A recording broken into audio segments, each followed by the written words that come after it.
What the ancient Egyptians did back in the day wasn't just a civilization. It was a scientific and cultural achievement that has never been matched. The ancient Egyptians were geniuses at everything they touched.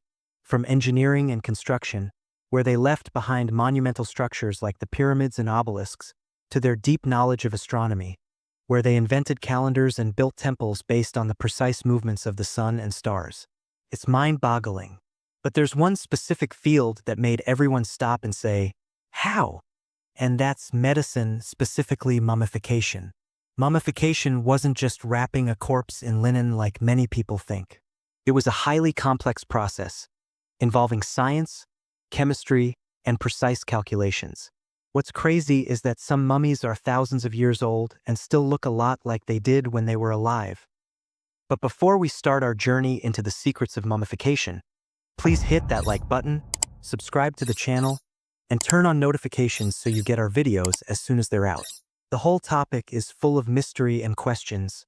Did the pharaohs have a secret that no one else knew? Is the mummification process still a secret, like the mystery of how the pyramids were built? Or has modern science finally cracked the code and figured out the details? And also, what was the real reason that kings and priests cared so much about mummifying their bodies? And if we had the same tools, could we do it today? The ancient Egyptians believed that life didn't end with death. To them, death wasn't the end. It was just a gate to a new beginning. But for a person to live that second life, they had to meet a few conditions. The most important one was that the body had to be perfectly preserved, with clear features and its shape unchanged, so the soul could find it exactly as it left it. Also, the tomb had to be filled with everything the person would need in the afterlife: food, drink, clothes, and their personal belongings. That's where mummification started. The priests worked with incredible skill to prevent the body from decomposing and to ensure that when the soul returned, it would find the body in good condition. They were so successful that today, scientists are still finding mummies in excellent condition. But was mummification a secret? Some people say it was a mysterious process and that no one knows the details, but the truth is completely different. The steps of mummification are well known now, and scientists have been able to recreate the exact process, literally. All you need is sharp knives, metal hooks, linen strips, beeswax and plant resin, natural oils, palm wine, various types of incense and perfumes, sawdust, specific herbs similar to spices, and limestone vessels, and the most important ingredient in all of this, natron salt. Let's just say that any recipe in the world has a few things that add flavor or give it a certain kick, what we'd call a secret ingredient. And then there's the main ingredient, without which the recipe fails. In mummification, the kick is the oils, incense, perfumes, and herbs. But the essential ingredient, without which you can't even start, is natron salt. Natron salt is a mixture of sodium carbonate and sodium bicarbonate, an alkaline substance that dries out the body and prevents bacteria from doing their thing. The ancient Egyptians got natron salt from the Wadi El Nat Run, which was called the Salt Valley back then. The whole idea is to prevent the body from decomposing, which happens when you stop the activity of bacteria and enzymes that break down cells.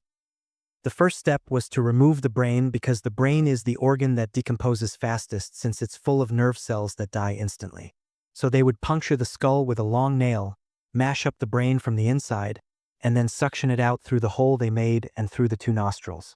After that, they would inject plant resin to prevent decomposition inside the skull. But that was just the first step. There were other dangerous organs like the liver, stomach, and intestines, which released digestive enzymes that could eat the body from the inside. So the priests would make an incision in the side of the body and remove all the organs, except for the heart. Why the heart? Because they believed the heart was the center of the soul and consciousness. The removed organs weren't thrown away. They were mummified separately and placed in limestone vessels to be reunited in the afterlife, according to their beliefs.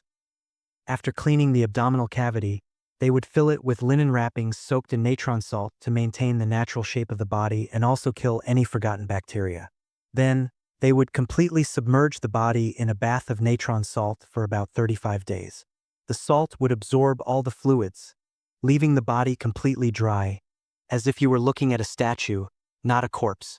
But despite all this, there was still a problem. The smell. The salt didn't completely remove the smell. So the priests would put a large amount of plant resin on the outside of the body, add wax and oils, and massage the entire body. After that, they would wrap the body completely in fine linen, in many layers, and cover the face with a golden or painted mask.